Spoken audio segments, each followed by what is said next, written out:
ഇന്ന് ലൈവിൽ നടന്നത് ബിഗ് ബോസ് എല്ലാവരെയും ലീവിംഗ് ഏരിയയിലേക്ക് വിളിച്ചു വരുത്തുന്നു. എന്നിട്ട് പറയുന്നുണ്ട് അടുത്തയാഴ്ച അവസാന വീക്കാണ്, ക്യാപ്റ്റൻ ഒന്നും ഉണ്ടാവുകയില്ല. എന്നാലും ഈ ആഴ്ച ഏറ്റവും നന്നായിട്ട് പെർഫോം ചെയ്ത ഒരാളെ എല്ലാവരും കൂടി സെലക്ട് ചെയ്യുക എന്ന് പറയുന്നു.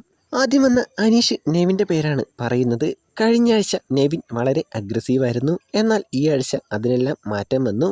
എന്നാൽ പിന്നീട് വന്ന അനുമോള് അനീഷിൻ്റെ പേരാണ് പറയുന്നത്. അനീഷ്, ആദില, നൂറ ഇവർ പിണങ്ങിയിരുന്നപ്പോൾ ഇവരെ ഒന്നിക്കാൻ അനീഷ് കുറേ ശ്രമങ്ങൾ നടത്തി. പിന്നെ വന്നത് ഷാനവാസാണ്. ഷാനവാസും നെവിൻ്റെ പേരാണ് പറഞ്ഞത്. ഷാനവാസ് തൻ്റെ പേര് പറഞ്ഞത് കേട്ടപ്പോൾ നെവിന് നല്ല സന്തോഷമായി. പിന്നീട് വന്ന എല്ലാവരും നെവിൻ്റെ പേര് തന്നെയാണ് പറഞ്ഞത്.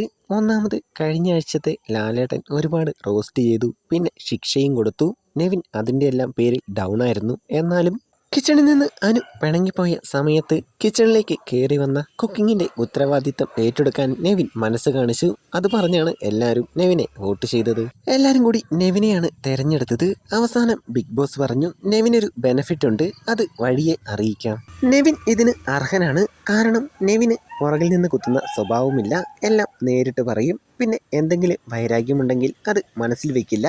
അനുമോളുമായിട്ടുള്ള പ്രശ്നമെല്ലാം നെവിൻ സോൾവ് ചെയ്യുന്ന രീതി കണ്ടപ്പോൾ നെവിനോട് വല്ലാത്തൊരു ഇഷ്ടം തോന്നി.